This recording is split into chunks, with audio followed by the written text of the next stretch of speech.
안녕하십니까.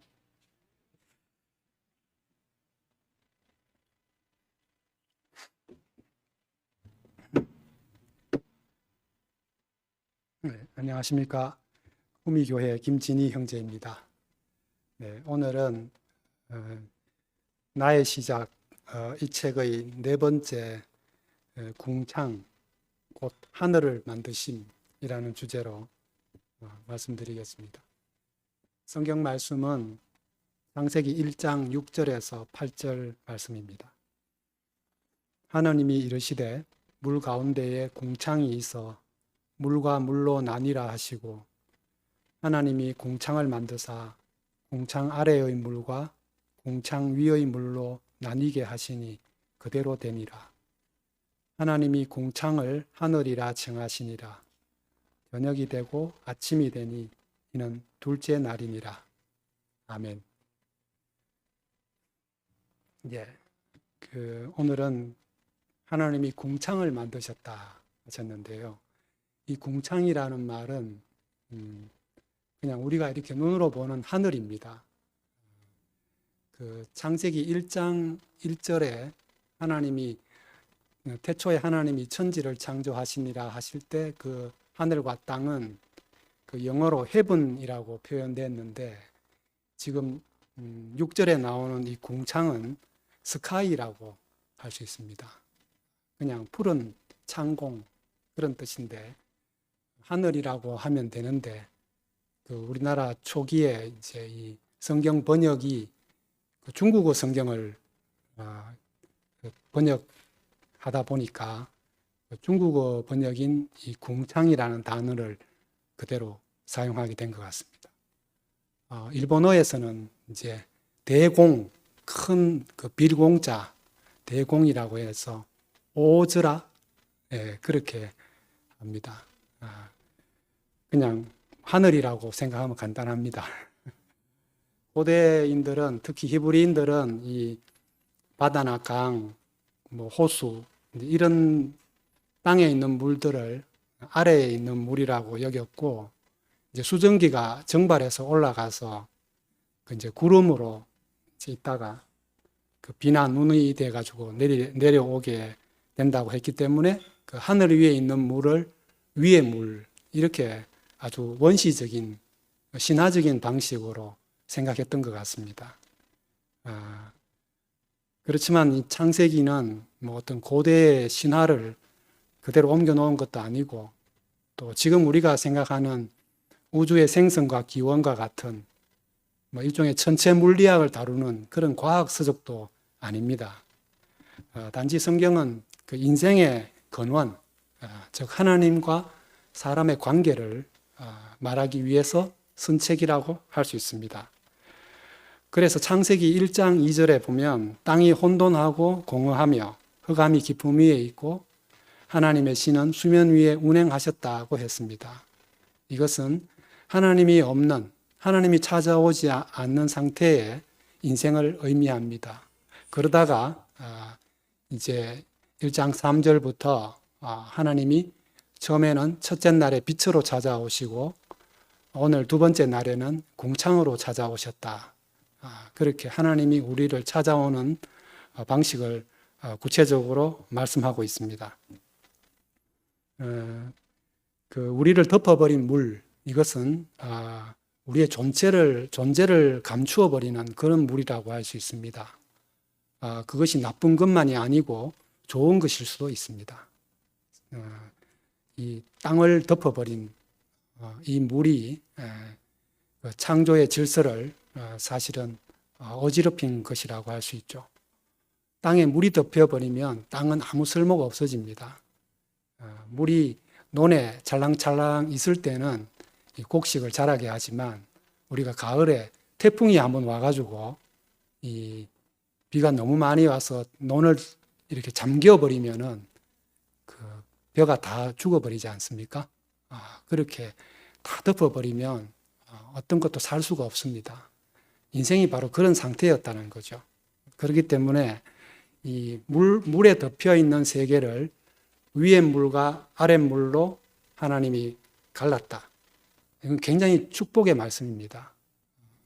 이 틈을 만들어 놓고 이 숨 쉴 수 있는 이 공간을 하나님이 궁창이라고, 하늘이라고 이렇게 이름을 붙인 겁니다. 그러니까 이 말은 과학적인 말이 아니고 아주 직관적인 말이라고 할 수 있습니다.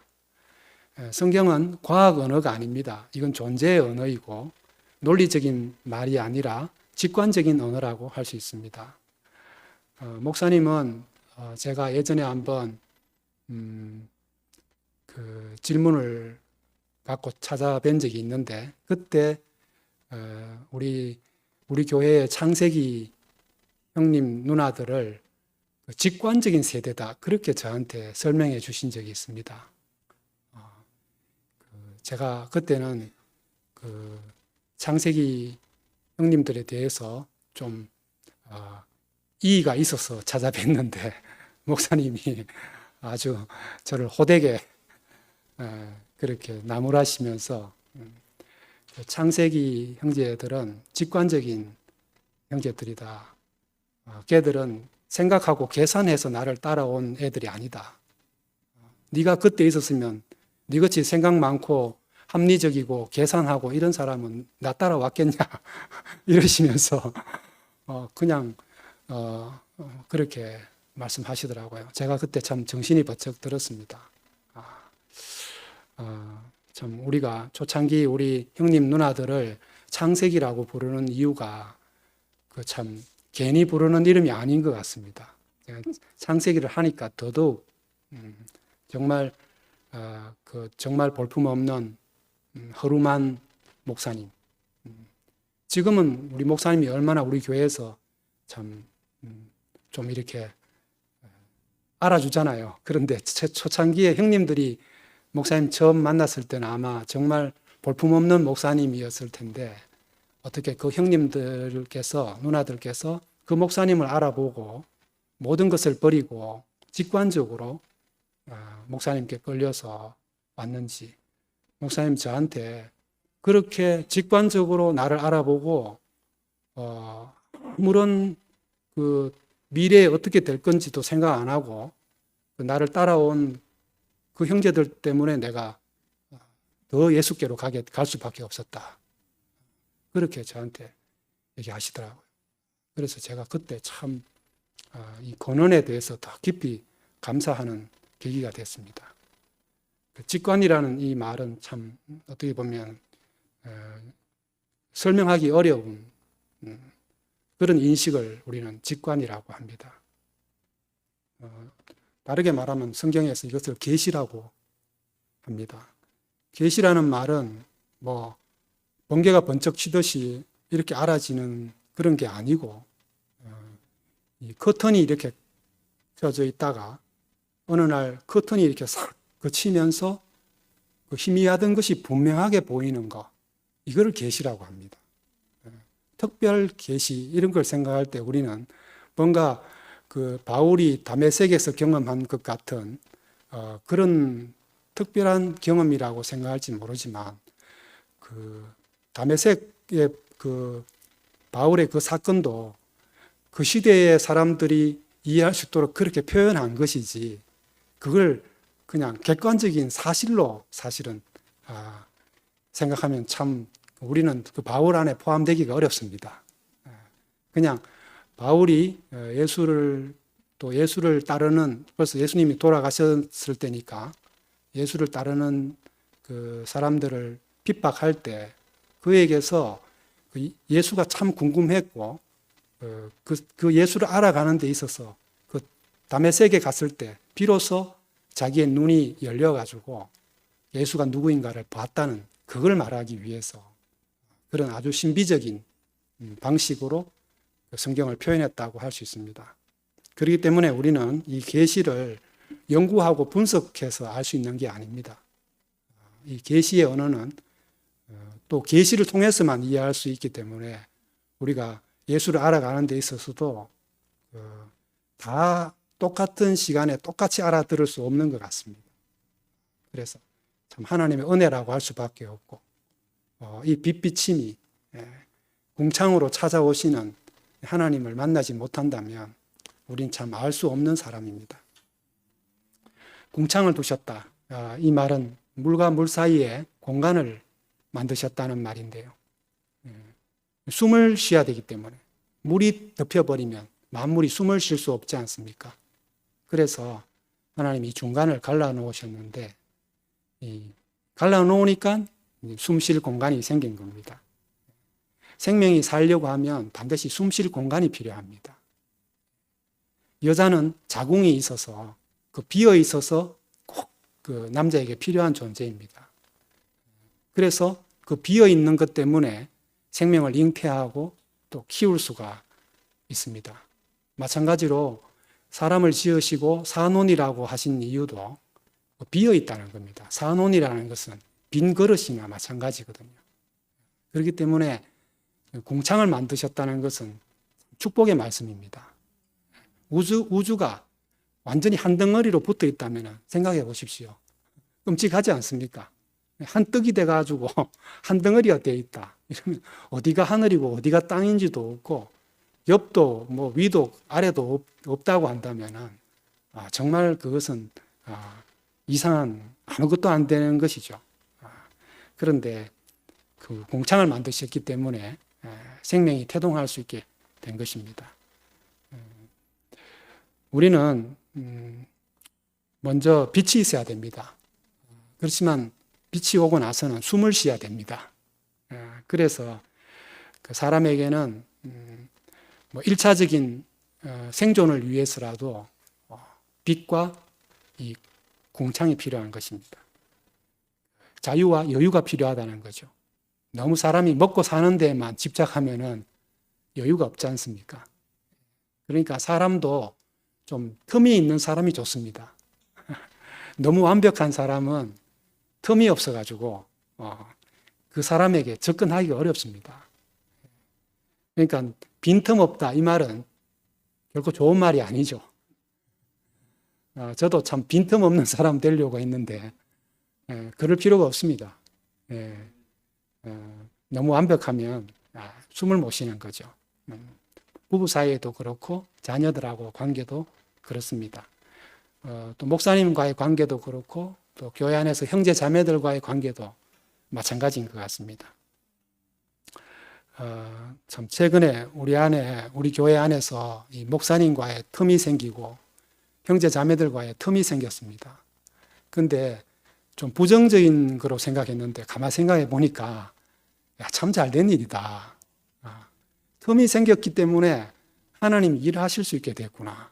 오히려 그 생각이 딱 드니까 참 어쩌면 이번 이 구속의 복음이 와가지고 우리한테 금이 가고 틈이 생겼다는 게 참 축복이구나. 그 생각이 들었습니다. 그러니까 우리가 너무 부정적으로 생각할 것이 없겠구나. 하나님은 항상 우리의 틈을 이용하시고 틈을 사용하셔가지고 우리에게 새로운 궁창을 주시기 위해서 이런 일이 생겼구나. 이번 주 말씀을 제가 읽으면서 그 생각이 깊이 들었습니다. 궁창이라는 것은 여유, 숨 쉴 곳, 자유 이런 걸 의미합니다. 아이들에게도 너무 부모가 쪼면은 아이들이 이상해진다고 하지 않습니까? 그래서 애들이 숨 쉴 곳이 있어야 된다. 숨 쉴 공간이 필요한 거죠. 큰 나무 밑에 작은 나무가 자랄 수 없다고 합니다. 제가 이제 아들만 둘인데 큰애는 이제 그때 고등학교를 갈 때 이제 좀 성적이 좀 좋은 학생들이 가는 그런 고등학교에 이제 입학을 시키려고 그러니까 우리 애가 들어가는 성적이 맨 꼴찌인 거예요. 거기는 카트라인이 굉장히 높아가지고 이제 구미에 있는 학교 중에서 제일 이제 높은 학교입니다.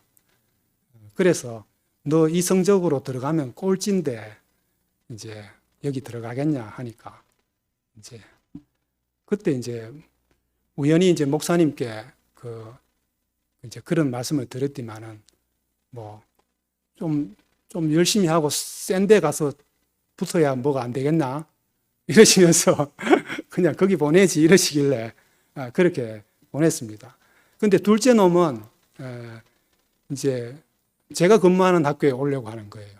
왜냐하면 이제 제가 근무하는 학교는 이제 그 성적이 좀 낮은 학생들이 한 7, 80% 들어오고 성적 좋은 애들은 몇 명 안 되기 때문에 이제 우리 둘째 애 같은 경우에는 제가 근무하는 학교에 오면은 이제 성적을 이제 내신 성적을 받기에 굉장히 유리하고 그래서 이제 지가 형은 이제 형보다 자기가 중학교 이제 성적이 더 좋으니까 그 형 갖는 학교보다 이제 아빠 있는 학교에 가면은 자기가 내신을 잘 받아서 더 좋은 학교에 가겠다고.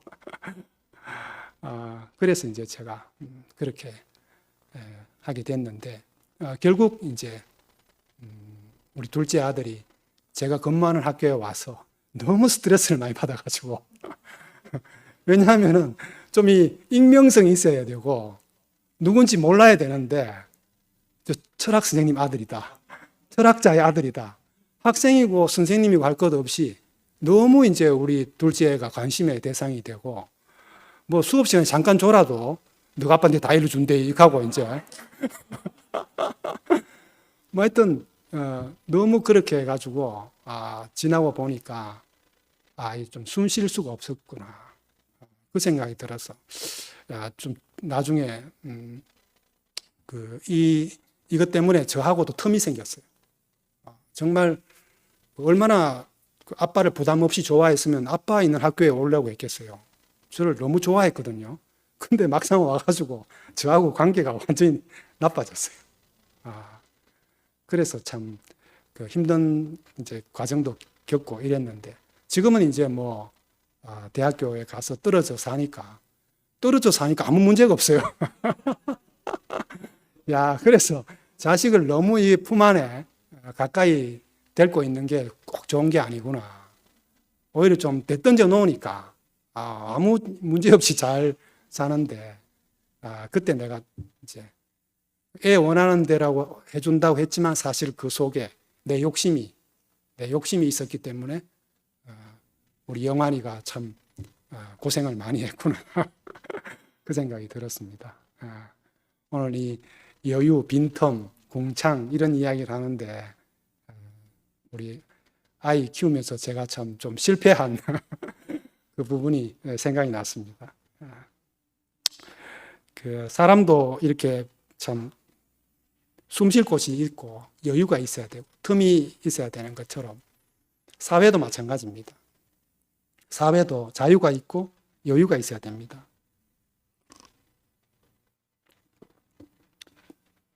뭐 1차적으로는 먹고 살아야 되겠지만 먹고 사는 걸로 사람이 행복하지 않잖아요. 그래서 2차적으로는 자유가 필요합니다. 저도 고등학교 때까지만 고등학교만 졸업하고 대학생이 되면 정말 자유로울 줄 알았습니다. 그런데 우리가 다 겪어봤지만 대학생 된다고 해서 자유롭지 않잖아요. 특히 우리 세대가 그 대학 다닐 때는 이념적으로도 너무 혼란한 시기였고 정치적 자유 때문에 오히려 그런 이 세상을 알고 나니까 더 숨이 막혀가지고 죽는 줄 알았습니다. 지금 우리가 다 50시대, 50화국 시대를 지나면서 그런 광주 사태에서부터 시작해서 그 386 세대라 그러죠.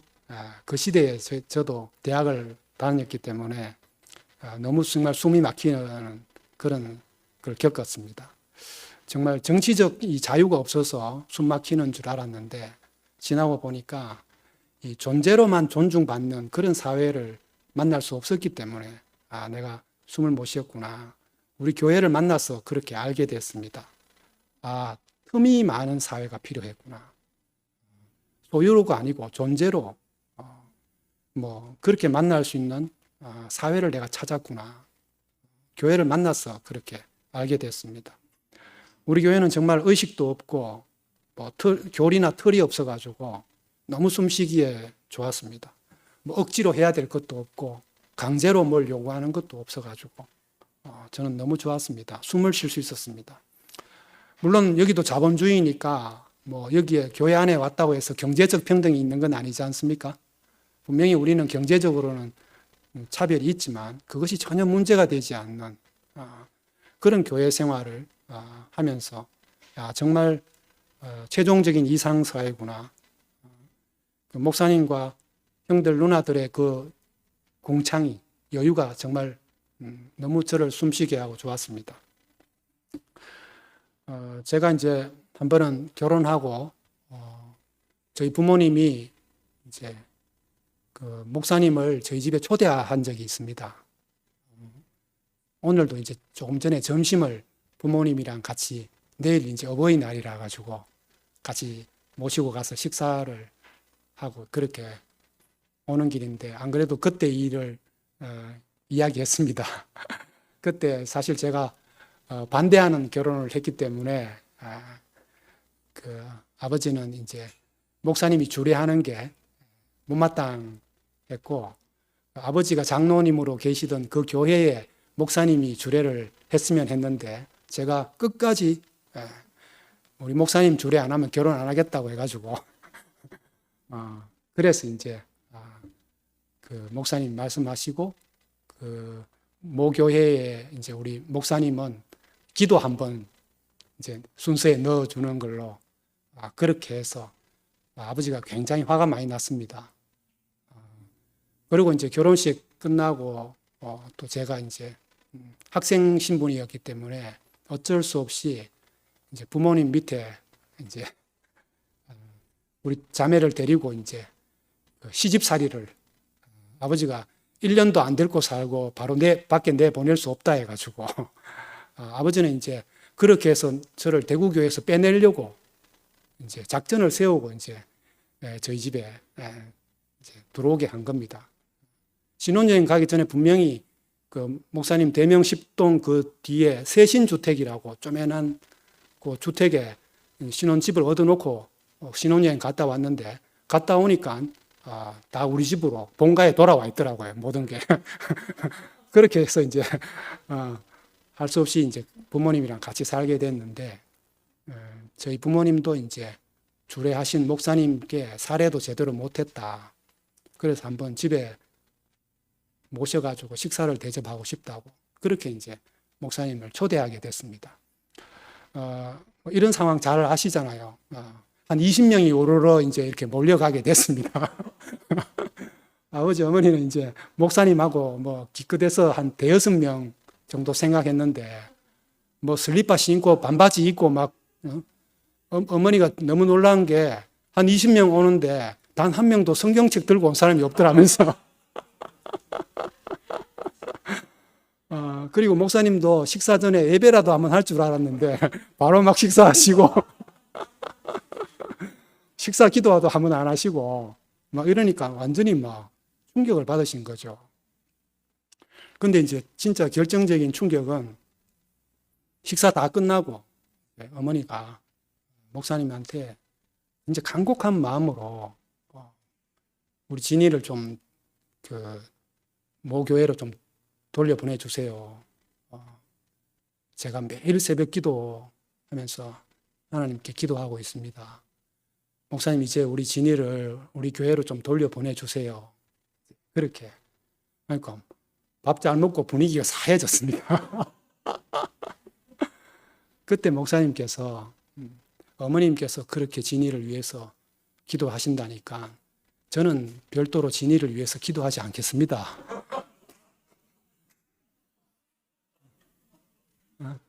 어머님께서 그렇게 기도하시니까 하나님께서 좋은 길로 진이를 인도해 주시지 않겠냐고. 그렇게 했는데 아버지 어머니가 한 말씀도 못 하시더라고요. 그리고 가시고 나서 세상에 자기 성도 보고 기도를 안 해주겠다는 목사는 처음 봤다고.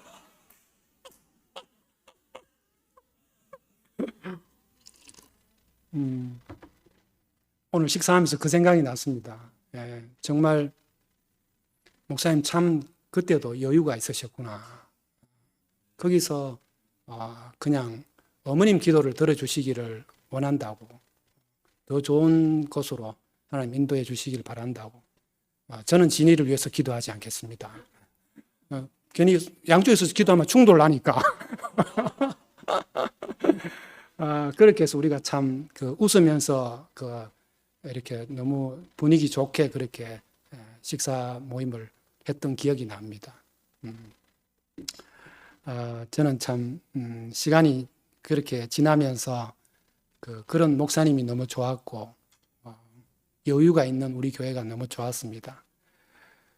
그런데 이런 여유가, 이런 텀이 어디에서 나오는지는 몰랐습니다. 예. 목사님 평생 예수 그는 누구인가 여기에만 관심을 가지고 이것에 대해서만 말씀을 하셨잖아요. 시종일관 예수는 사람이다. 그렇게 말씀하셨는데 사실 저에게는 저와 똑같은 사람이 아니었습니다. 목사님이 예수는 사람이라고 해도 저에게는 그 말이 도달한 저에게는 나와 똑같은 사람은 아니었습니다. 항상 나 이상이고 나보다 위대하고 뭔가 좀 신적인 그 요소가 저 안에서 떠나가지 않더라고요. 그렇기 때문에 목사님이 최근에 와서 십자가에서 내려오지 못하고 죽은 예수 이렇게 말씀하셔도 이 말씀하실 때 저는 목사님이 어디에 계신지 몰랐습니다. 왜 이 말씀을 하시는지, 어느 자리에서 계속해서 저 말씀을 하실 수밖에 없는지를 저는 몰랐습니다. 30년 동안 정말 누구보다도 이분을 열심히 따르려고 노력했던 제가 왜 이 자리에서 머뭇거리게 되었는지 생각할수록 참 목사님의 표현 맞다나 내가 참 이 교회 생활에 어떤 미덕과 혜택에 머물다 보니까 예수가 희미해졌구나. 십자가가 희미해졌구나. 제 고백이 아닐 수가 없습니다. 그냥 연애가 좋았던 것 같습니다. 따르는 삶이 너무 행복했거든요. 그렇기 때문에 그냥 여기에 초막셋을 짓고 여기가 좋사오니 그렇게 머물고 싶었던 겁니다. 물론 나 대신에 이 십자가를 지는, 짐을 지는 목사님과 형님 누나들에게 늘 미안한 마음이었습니다. 우리는 뒤에 따라왔기 때문에 늘 목사님과 형님들이 앞서서 물론 칭송도 받고 찬양도 받으셨지만 그건 정말 조금밖에 안 되고 온갖 참 어려운 일들 욕 먹고 다 그렇게 감당하고 자기 모든 것을 들여서 교회가 지금까지 올 수 있었던 것 같습니다. 그렇기 때문에 너무 생각할 때마다 미안하고 고맙고 형들 누나들한테 늘 빚진 자라는 생각이 들었습니다. 그렇지만 이런 고마움도 사실은 대속의 십자가였던 겁니다. 나는 도저히 목사님처럼 형님들처럼 그렇게 못 살겠더라고요. 그러니까 참 존경할 만하고 정말 형님 누나들 대단하다, 너무 고맙다 그런 생각이 들지만 나보고 그렇게 살려면 난 도저히 그렇게 따라가기가 버거운 그런 한계를 항상 느꼈던 것 같습니다. 이분들의 십자가에는 내가 포함될 수가 없었습니다. 마찬가지로 내 옆에 있는 혹은 내 뒤에 오는 분들에게 저도 아마 그랬지 않았을까. 저도 사실은 예수밖에 없고 목사님밖에 없고 우리 교회밖에 없다고 늘 말했습니다. 근데 그것들이 얼마나 내 주변 사람들에게 숨막히게 했을까. 정말 이것밖에 없다고 했는데 과연 내가 주변 사람들과 하나가 되었는가. 내가 하나가 되기 어려웠던 것처럼 나도 옆에 사람들과 하나 될 수 없다는 거. 표현을 못하고 그냥 항상 우리 교회 좋고 교회 생활이 너무 좋다고 말씀이 너무 좋다고 했지만 내 속에는 항상 그 한계가 있었던 겁니다.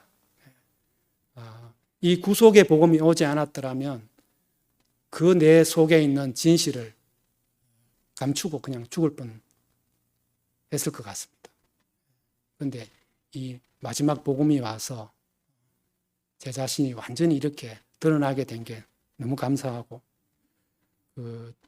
저번 주에 우리 손수영 형제가 어린 우리 26살의 손수영 형제가 말씀했던 내용 중에 기억나는 게 그 좋은 관계로는 복음이 되지 않는다.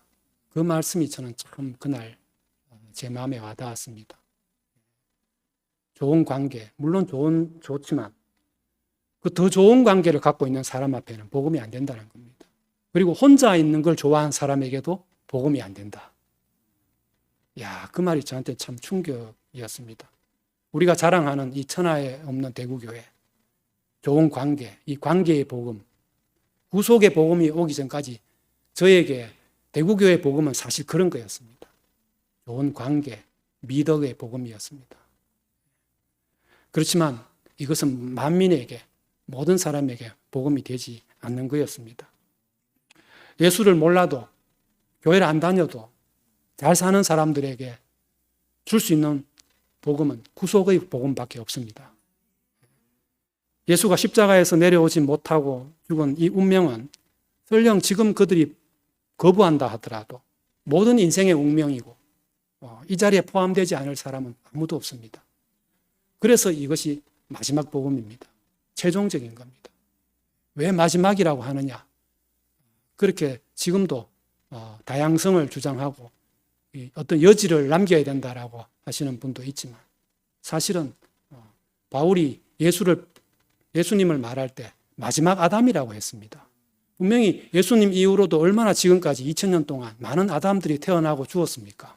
그런데 어떻게 예수님을 마지막 아담이라고 할 수 있습니까? 마지막 복음이라는 것도 마찬가지입니다. 예수님이 마지막 아담이 되신 것이 어떤 폐쇄적인 겁니까? 어떤 뭘 막는 게 아니잖아요. 오히려 예수님이 마지막 아담인 게 우리에게 복음이 아닙니까?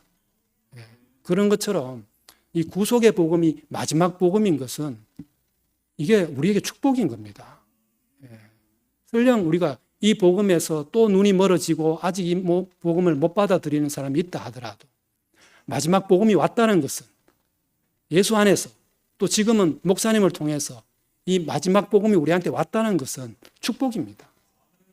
또 뭐가 더 있을 거라는 것은 이건 좋은 게 아니고 사실은 멸망입니다. 들어오는 문은 많지만 목사님 운명은 하나다. 예수께로 가는 길은 이거 하나뿐이다. 이렇게 말씀하시는 이유도 저는 거기에 있다고 생각합니다.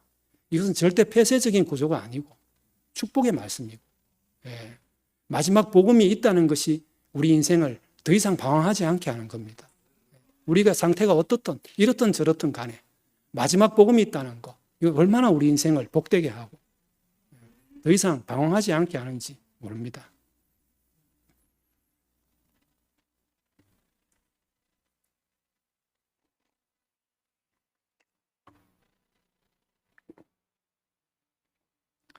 저는 구속의 복음이 와서 교회 생활을 하면서 사실은 내가 세상과 혼합되어 있었고 문화생활하고 있다는 것을 발견하게 되었습니다. 목사님을 자랑하고 교회를 자랑했지만 십자가에서 내려오지 못했다는 이 말을 밖에 나가서 자랑하기가 어려웠습니다. 그러니까 저도 이 부분에서 잠시 교회의 한눈을 판 사람이 맞습니다. 저는 목사님이 평생을 예수밖에 없이 예수만 말씀하고 오셨는데 내가 잠깐 교회의 한눈을 팔았다. 이 말씀을 지난주에 하셨지 않습니까? 저도 그랬던 것 같습니다. 이 아름다운 교회가 특히 이 건물이 아름답게 지어지고 나서 이단으로 찍히면, 낙인 찍히면 어떻게 되나. 그 걱정이 사실은 저한테도 있었습니다. 그래서 더 이상 이단으로 낙인 찍히면 안 된다는 생각 때문에 저도 간정을 자제하고 표현도 다듬었던 것 같습니다. 바깥에서 우리를 어떻게 보느냐에 더 신경을 쓰게 됐습니다. 사실 저는 30년 동안 뭐 바깥에서 어떻게 생각하든 말든 한 번도 그런 걸 생각해 본 적 없습니다. 저는 뭐 처음부터 이단이라고 불리는 게 당연하다고 생각했고 더 이단이어야 된다고 생각했습니다. 그리고 진짜 이단은 우리 교회밖에 없다고 생각했습니다. 왜냐하면 지금 세상에서 이단이라고 불리는 그런 종교단체들은 다 유사 기독교지 진짜 이단이 아닙니다. 진짜 이단, 진짜 예수밖에 없는 교회는 우리 교회밖에 없습니다. 예. 그렇기 때문에 저는 밖에서 어떻게 생각할지에 대해서 뭐 그렇게 개념치 않고 살아왔는데, 이상하게 사실 한 5, 6년 전부터 2016년도였죠. 우리 교회가 본당이 새로 신축되고 나서부터 저에게 움츠러드는 마음이 사실 있었습니다.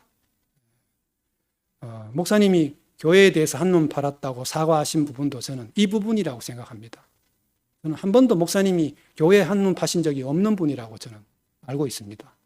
다만 그때 한번, 그것도 본인은 평생 이단의 괴수로 그런 소리를 듣고 그걸 당연하게 생각하시고 살아오셨습니다.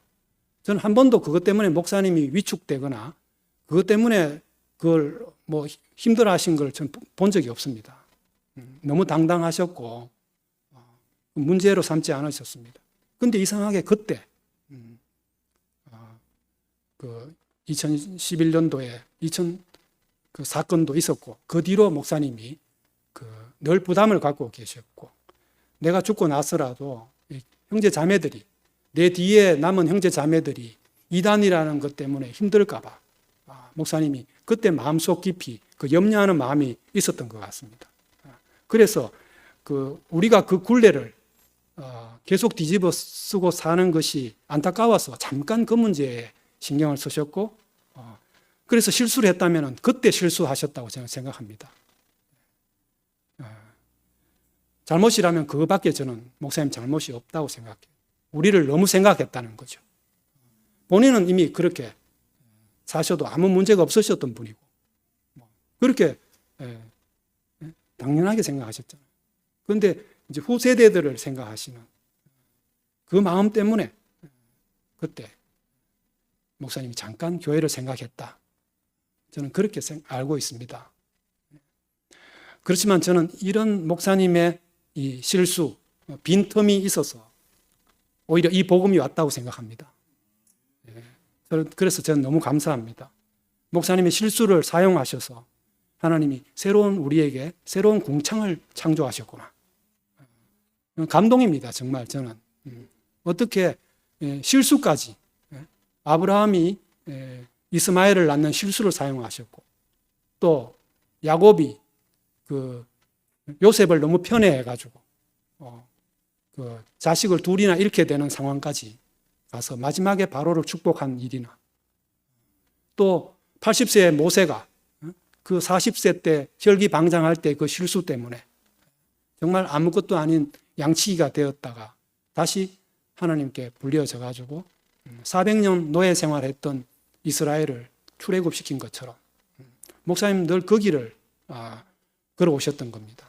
그러니까 하나님은 이렇게 실수를 사용하시는 분이시고, 그 빈틈이 사실은 나오기를 기다리시는 분이구나, 그렇게 알아집니다. 그래서 목사님은 지난해 가을에 개천절 집회에서 이 구속의 복음을 선포하시고, 우리가 다 이 새로운 복음 안에서 새 피조물이다, 그렇게 선포하셨습니다. 이건 일방적인 선포였습니다. 5년 동안 우리는 그 말씀을 제대로 알아듣지도 못했고, 우리는 정말 물이 덮여 있는 상태였는데, 창세기 1장 6절 말씀처럼 궁창이 있어라 하니까 궁창이 생긴 것입니다. 그러니까 이 선포를 계기로 지금까지도 계속해서 새로운 피조물이 탄생하고 있지 않습니까? 저는 요즘 한 주일 한 주일이 너무 흥미진진하고 단 하루도 기대가 안 되는 날이 없습니다. 오늘은 어떤 형제가 나와서 이 새 피조물로 새 하늘과 새 땅을 선포할까? 이 구속의 복음을 자랑할까? 이게 너무 기대가 되고, 우리 수요일 날에는 우리 40대 초반의 박종원 형제, 정말 얼마나 표현이 확실합니까? 정말 우리 교회가 너무 희망이 막 넘치고, 정말 이런 형제가 있다는 게 너무 자랑스럽더라고요. 그리고 어젯밤에는 우리 서울교회 이기택 형제가 또 50대 초반에 또 이 신모띠 전사로 현직 군인이잖아요. 대령인 장교가 그 전쟁을 딱 선포하고 전쟁 지휘관으로 딱 나서는 거 보니까 야, 어제 막 정말 가슴이 터질 것 같더라고요. 야, 그러니까 이 젊은 형제들이 우리 교회의 새로운 궁창이구나.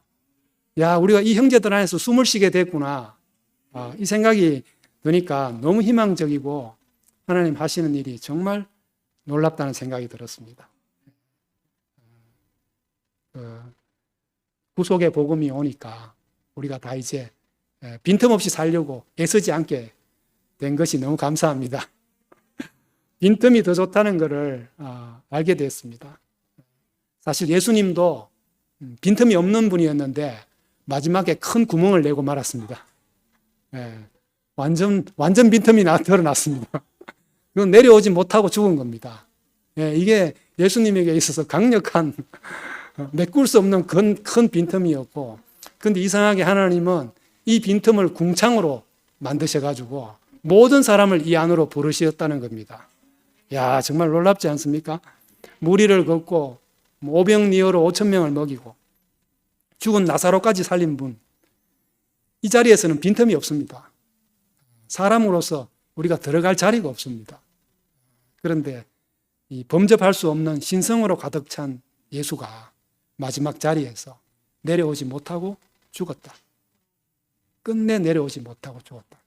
이 말은 얼마나 큰 빈틈입니까? 근데 하나님은 이 빈틈을, 완전 틈도 아니고 완전 구멍을, 전 인류를 구원하는데 사용하셨다는 겁니다. 저는 그래서 예수님의 이 빈틈이 너무 좋아졌습니다. 십자가에서 내려오지 못하고 죽은 예수는 빈틈이고 궁창입니다. 이런 궁창을 만드신 것이 하나님이 이처럼 세상을 사랑한 것이었고 우리에게 베푸신 은혜 중에 은혜라는 생각이 듭니다. 구속 안에 오면 존재만 있습니다. 내려오지 못하는 운명만 있습니다. 그 외의 것은 전부 소유죠. 사람의 손으로 만든 것입니다. 그렇기 때문에 소유의 세계에는 여유가 없습니다. 아무리 많은 것을 가져도 사실은 이 소유의 세계 안에서는 남에게 줄 수 있는 게 없습니다.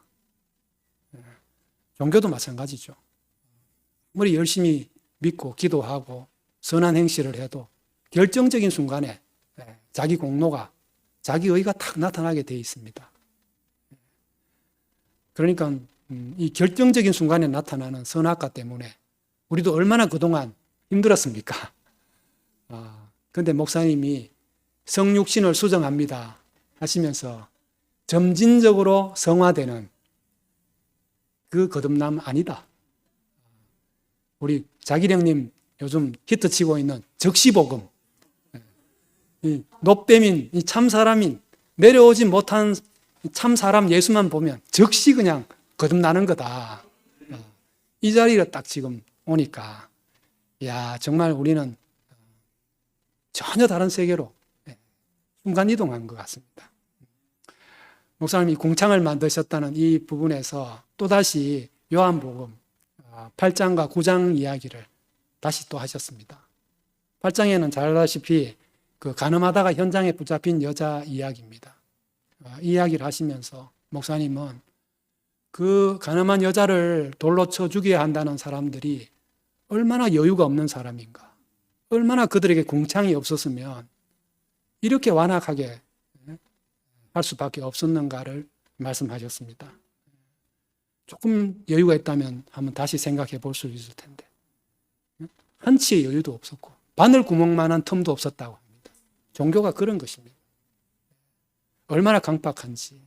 예수 죽이는 일에는 이건 파벌도 없고 정치 종교 완전 짬뽕이 돼가지고 완전 혼합이 돼가지고 한떡이 돼가지고 진짜 단합된 연합을 찾으려면 이거보다 강한 연합이 없는 것 같아요.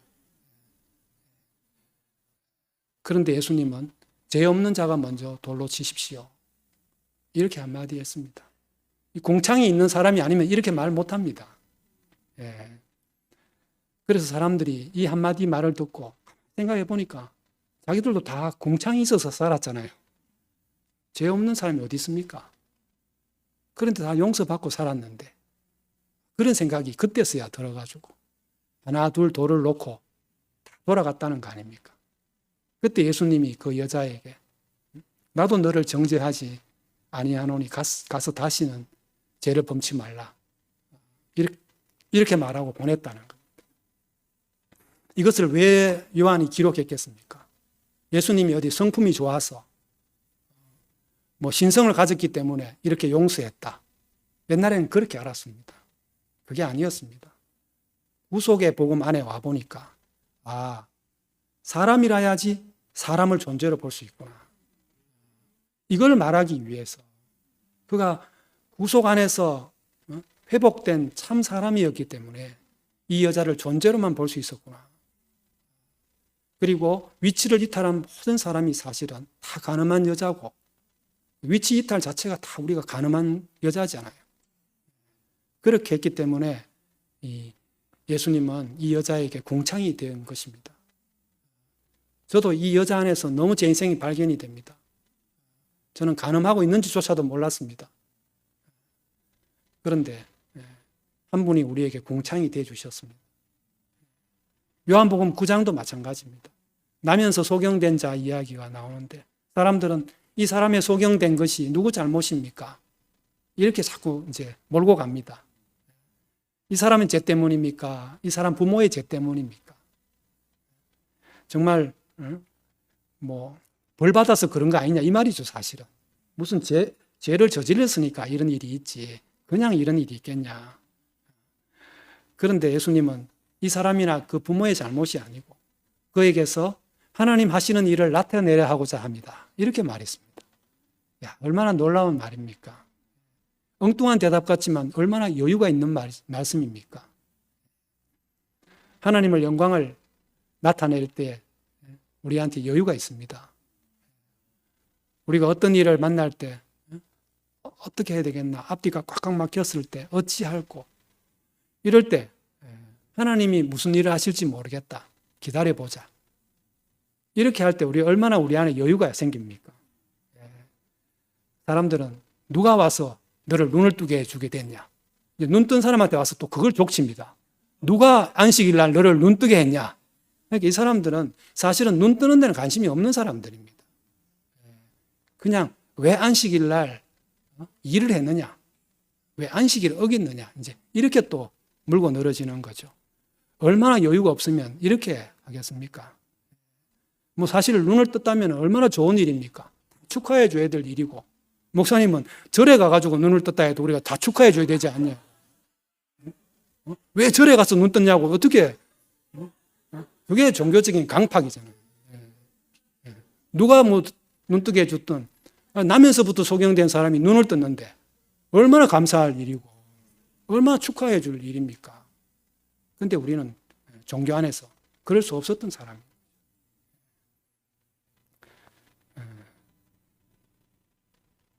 십자가에서 내려오지 못한 예수도 마찬가지입니다.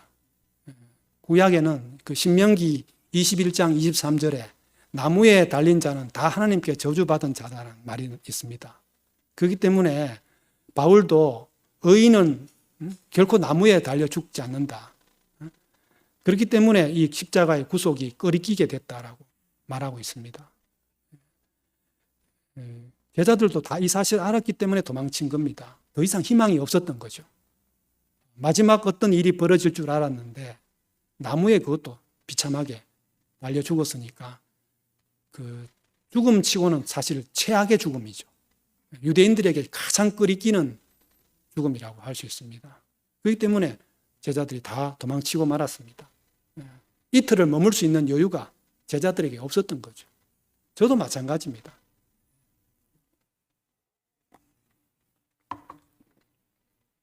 그런데 목사님은 이 구속 안에서 새로운 궁창을 찾으셨습니다. 그래서 여유가 있었구나. 5년 동안 우리의 반응과 상관없이 줄기차게 이 한 말씀만 계속 할 수 있었던 것은 목사님이 끈기가 있고 성품이 좋아서가 아니고 이 궁창이 너무나 확실했기 때문에, 예수를 만날 수 있는 길은 이 길밖에 없었기 때문에, 그러니까 다양성을 포괄하고 용인할 때 여유가 있는 게 사실 아닙니다. 우리는 이것도 받아들이고 저것도 받아들이고 할 때 여유가 있는 것처럼 생각하잖아요. 근데 제가 이번에 목사님을 보니까 한 가지밖에 없는 사람이 진짜 여유가 있는 사람이에요. 그러니까 우리가 이것도 저것도 다 좋다 할 때는 사실은 여유가 있는 게 아닙니다.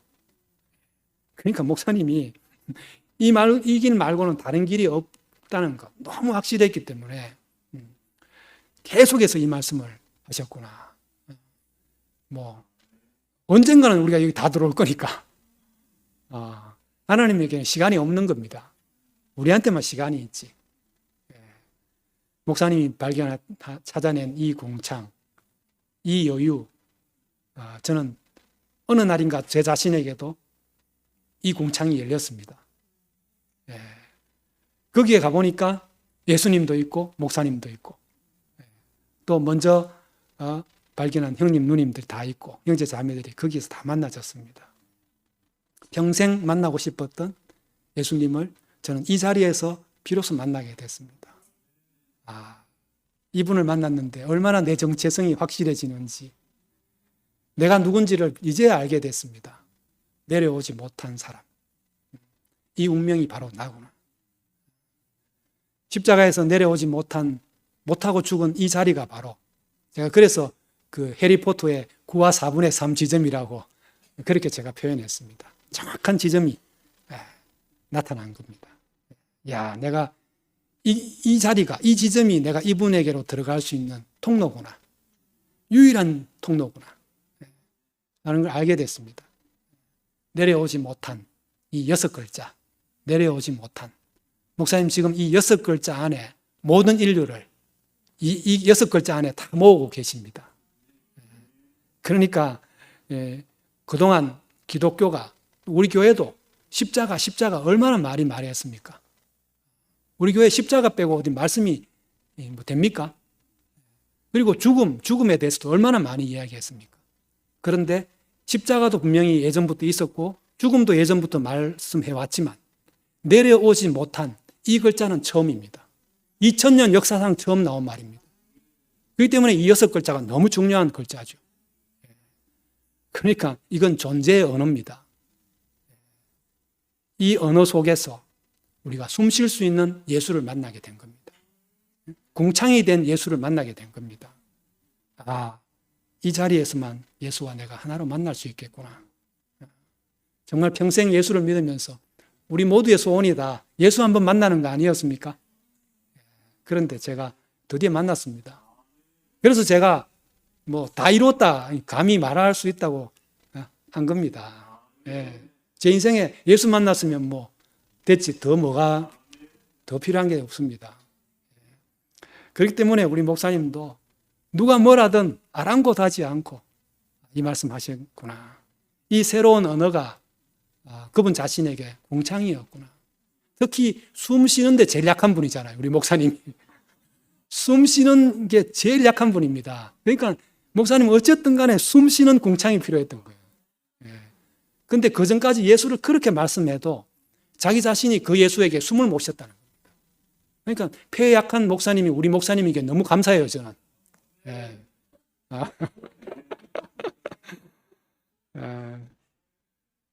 정말 우리와 헤어지고 싶지 않다. 우리의 냉담한 반응에도 계속해서 너희 만나고 싶다. 여기 와야 된다. 이 복음을 선포해 주셨기 때문에 우리가 점점 많은 형제 자매들이 여기에 들어오게 됐고 이것이 단지 우리만을 위한 복음이 아니고 전 인류를 위한 복음이구나. 너무 엄청난 복음이라는 것을 저는 정말 갈수록 이게 우리한테 지금 주어졌구나. 이 우리 시대에 우리 같은 사람들에게 모든 인류를 살리는 숨쉬게 하는 자유롭게 하고 여유를 줄 수 있는 참 복음이 우리한테 왔구나. 우리 손에 맡겨졌구나. 진짜 너무 놀랍지 않습니까? 너무 감사합니다. 그렇기 때문에 구속은 우리의 유월절입니다. 죽음으로 죽음을 이긴 날입니다. 얼마나 놀랍습니까? 그 죽음을 발라놨는데 죽음이 지나갔다고 하지 않습니까? 그게 유월절 아닙니까? 그러니까 이거는 해방의 날이죠. 사탄에게 유린된 사람의 인권을 되찾은 날이고, 천사에게 빼앗긴 하나님 아들의 지위를 되찾은 날이고, 하나님의 후사요 만유의 상속자였던 그 직임을 회복한 복음이라고 할 수 있습니다. 그렇기 때문에 우리는 이제 사람인 것을 우리 스스로 존중하고 자부심을 가지고 자랑하고 사람인 것만으로 부족함이 없다. 이렇게 온전하게 하나님 우리를 지으셨다. 지금 우리는 구속 안에서 완전한 자유를 누리고 있다. 완전한 평등을 맛보고 있다. 이렇게 말씀할 수 있는 겁니다. 지난 주일날 우리는 목사님의 그 사과의 말씀 들으면서 다 그러셨겠지만 저도 제가 감히 목사님의 사과를 받을 위치에 있지 않다고 생각했습니다. 정말 사과를 해야 될 사람은 저라고 생각이 들었습니다. 왜냐하면요, 저는 구미 순천향병원에 목사님 오셨을 때 직감적으로 느꼈습니다. 아, 목사님 달라지셨구나. 목사님 이전 목사님이 아니시구나. 그리고 퇴원하셔가지고 그날부터 십자가에서 못 뛰어내린, 나중에 내려오지 못한 이 이야기만 계속하였습니다. 저는 이건 정말 새로운 언어고 새로운 세계를 여는 언어다라는 직감을 제가 그때 분명히 갖고 있었습니다. 그렇지만 이 언어에 대한 낯설음 그리고 교회의 반응 때문에 제가 사실 주저했습니다. 이 구속에 대한 인식이 깊지 못했기 때문에 제가 망설였습니다. 쓸데없이 그래서 시간을 끌게 된 거죠. 그래서 더 분명하게 선포하지 못했습니다. 그래서 저는 이게 목사님한테 너무 죄송했습니다. 시문이 그날이 오면이라는 시를 썼지 않습니까? 해방이 되는 그날을 생각하면서 까마귀가 그 종로의 인경을 머리로 들이박아가지고 두개골이 깨지더라도 그날이 오면은 그렇게 종소리를 울리고 자기 백가죽을 북을 만들어서 그렇게 이 날을 노래하겠다고 시문이 그렇게 말했는데 저는 교회에서 제가 형제 자매들에게 어떤 욕을 먹을까봐 비난을 받을까봐 이걸 더 분명하게 선포하지 못했습니다. 나는 오늘 형제 자매들한테 앞에서 너무 이것에 대해서 죄송하다고 말씀드리고 싶습니다. 제가 5년 전에 처음 목사님이 그 말씀하실 때 직감적으로 그걸 느꼈을 때부터 더 분명하게 말씀했어야 되는데 5분이든 3분이든 간증할 때마다 더 강력하게 이 말씀을 증거했어야 되는데 제가 그러지 못했습니다. 욕을 먹고 돌을 맞더라도 설령 영문 밖으로 쫓겨난다 하더라도 내쳐지더라도 저는 이 복음을 더 분명하게 강력하게 제가 선포했어야 됐는데 그러지 못해서 너무 죄송합니다. 앞으로 더 분명하게 저는 움츠러들지 않고 전 인류를 살릴 수 있는 이 마지막 복음, 모든 사람에게 궁창이 될 수 있는 이 복음을 전하는데 정말 저는 주저하지 않으려고 합니다. 저는 목사님을 더 이상 사과하게 하실 수는 없습니다. 잘못이 있다면 정말 이걸 알고도 더 분명하게 선포하지 못한 제 잘못이라고 생각합니다. 감히 저는 그렇게 제 잘못을 말씀드리고 싶습니다.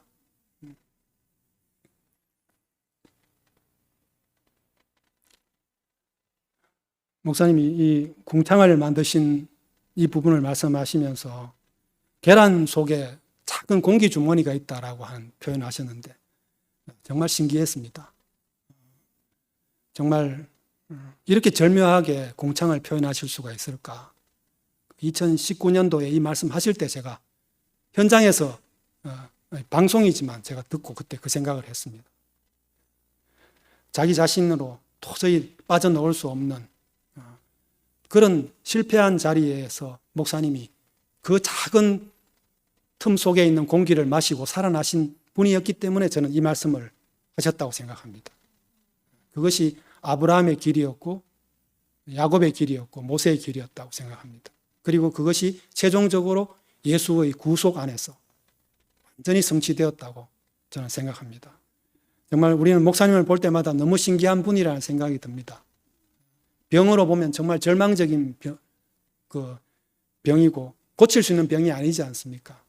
너무 그냥 점점 죽어가시는 것이나 마찬가지인데도 한 번도 절망하지 않고 하나님이 나를 부르셨는데 서실 만큼 서시지 않겠는가? 지금이라도 더 쓸 데가 없으면 데려가시든지 쓸 데가 있으면 살려주시든지 그 아브라함이 하나님과 흥정하듯이 목사님이 그렇게 또 다시 또 이렇게 건강을 회복하시는 걸 볼 때 아직 하나님이 목사님 쓰실 일이 남으셨구나 그 생각이 들고 목사님이 어쩌면 이런 가장 절망적인 상황에서 이런 상황이었기 때문에 어쩌면 우리한테 이 구속의 복음이 왔구나 그렇게 알아집니다. 저는 사실 우리 교회가 이 건물보다 이제 위에 건물은 천장이 되게 높지 않습니까? 저는 저쪽에 그 식당 하던 그 건물에서 집회할 때보다 이제 새 건물에 와서 제일 좋았던 게 천장이 높았었습니다. 목사님 거기서 너무 숨쉬기가 힘들어 하셨거든요. 우리도 사실 거기 답답했는데 폐가 약한 목사님은 거기서 끝까지 우리는 한번 밖에 화장실 간다는 핑계로 바람도 쐬고 들어올 수 있지만 목사님은 거의 꼼짝없이 앉으셔가지고 간증 끝날 때까지 계시는 거 볼 때마다 참 숨가쁜 모습을 늘 뵀는데 교회가 지어져가지고 천장이 높아가지고 저는 그게 제일 좋았습니다. 하여튼 목사님이 이 숨 쉬는 게 진짜 가장 큰 문제셨던 분이기 때문에 아까도 말씀드렸듯이 폐가 약하신 분이기 때문에 숨 쉴 수 있는 이 궁창을 발견하셨다 그 생각이 들고 그래서 우리에게 숨이 되셨구나. 지금도 목사님은 우리를 위해서라기보다는 사실은 자기가 살기 위해서 계속해서 우리에게 뒷모습만 보이고 주님께로 계속 가시는 것 같습니다. 저는 지난 주일날 목사님 사과의 말씀입니다. 사과의 말씀. 사과만 생각하면 안 되고 뒤에 말씀이 중요한 거죠. 사과의 말씀. 저는 사과까지도 하나님이 말씀으로 쓰시는구나. 그날 저는 그런 걸 느꼈습니다. 정말 우리가 어떻게 주님을 표현해야 될지, 우리가 어떻게 앞으로 이 구속의 복음을 선포해야 될지를 목사님이 그냥 한 모델을 그날 보여주신 것 같아요. 그래서 참 우리가 참 누군가를 위해서 한다 하면 얼마나 부담스럽습니까? 나를 위해 죽었다. 예수님이 나를 위해 죽었다. 너무 고맙긴 하지만 얼마나 부담스럽습니까? 그런데 자기가 살기 위해서 이 길을 갔는데 나한테도 살 길이 됐다. 이거 얼마나 부담이 없습니까? 그래서 우리 목사님 너무 좋습니다. 절대 우리 위해서 뭘 안 하시는 분이라서 저는 너무 좋습니다. 그래서 이 구속이라는 것은 예수가 나를 구속해 주는 게 아니라 하셨습니다. 예수는 구속 그 자체다. 그렇게 말씀하셨잖아요. 그러니까 우리를 구속해 주시는 분이 아니라는 겁니다. 그건 또 대속으로 넘어갈 수 있거든요. 예수님은 우리에게 구속이 되셨다 그랬잖아요. 그러니까 구속 그 자체구나.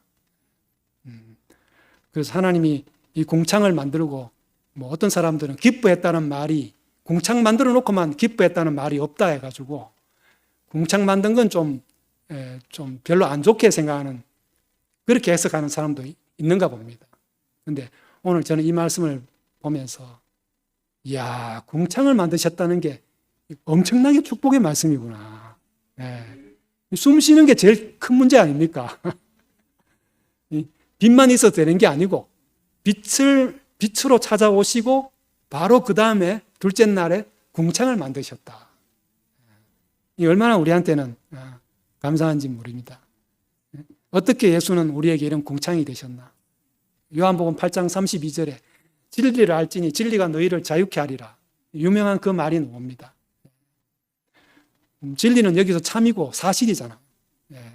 사람이 사람인 것을 아는 거, 내 정체성이 사람이라는 걸 아는 거, 이게 진리입니다.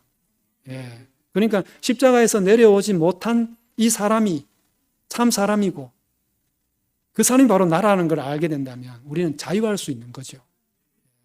우리를 붙잡고 얽어매고 있던 모든 것에서 우리가 해방되는 겁니다. 그래서 이 구속이 우리한테 숨통이 된 겁니다. 예수님이 오병이어로 5천 명을 먹이고 죽은 나사로를 살리고 바다 위를 걷고 이럴 때는 아직 우리한테 숨통이 아니었습니다. 그런데 그 십자가에서 내려오지 못했을 때 바로 그 자리에서 우리 모두의 숨통을 열어 제낀 겁니다. 하나님, 나의 하나님, 나의 하나님, 어찌하여 나를 버리셨습니까? 그렇게 외치면서 내려오지 못하고 죽은 예수를 보니까, 죽는 예수를 보니까, 아, 하나님이 지으시고 기뻐하신 원형의 사람이 바로 저 사람이구나. 모든 소유가 다 떨어져 나가고 오직 하나님이 지으신 것만 남은 사람이 바로 저기에 있구나. 하나님, 저 사람으로 우리를 회복시키려고 저 사람을 우리 앞에 전시하고 있구나. 그러니까 참 우리가 목사님 이번에 사과했다고 해가지고 또 목사님의 어떤 그걸 미덕으로 만든다면은 우리는 또 목사님을 또 위로 올리는 겁니다. 이건 또 구속의 본질에서 또 빗나가는 거죠. 그러니까 이 목사님의 사과는 단순한 사과가 아니고 너희들이 이 구속의 복음 안으로 더 들어오라는 이야기고 이 구속의 복음 외에는 다른 길은 없다라는 그 말씀을 하기 위한 사과였습니다. 내가 이걸 더 빨리 알아서 너희들한테 알려주지 못한 걸 사과한 겁니다.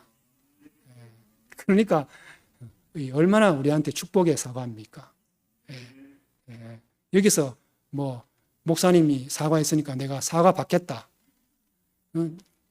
그렇게 우리 할 수 있는 사람은 아무도 없다고 저는 생각합니다.